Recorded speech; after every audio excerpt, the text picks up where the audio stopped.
So how do you build a V-taper physique? It's very easy, and I'm gonna give you three main components that you need to really focus on to just build it, right?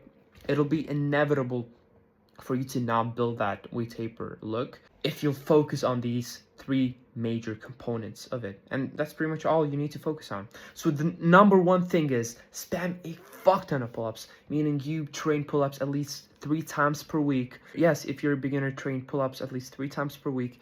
You know, you need that frequency to adapt to the movement. Then even if you're like even more advanced, you can go up to 4 times per week, maybe even 5 times per week. Okay, then as you reach like over 20 pull-ups, you transition into weighted pull-ups.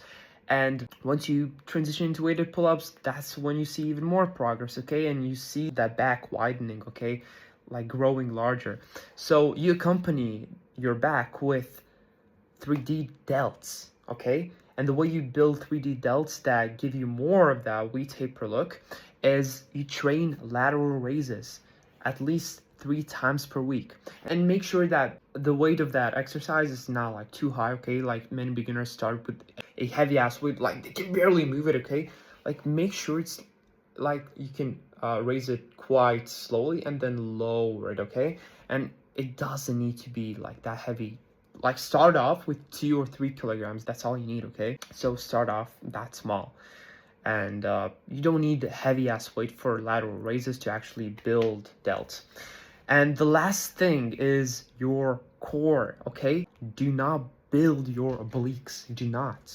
Like if you're aiming for that V-taper physique, building your obliques will only turn you into a rectangle, okay? You don't want to turn into a rectangle. You want to have this V-shaped look. And so don't build your obliques. Like you can train abs, okay? It's completely okay, but do not train your obliques. So that's all. Train pull-ups, train lateral raises, and do not train obliques, train abs. That's it.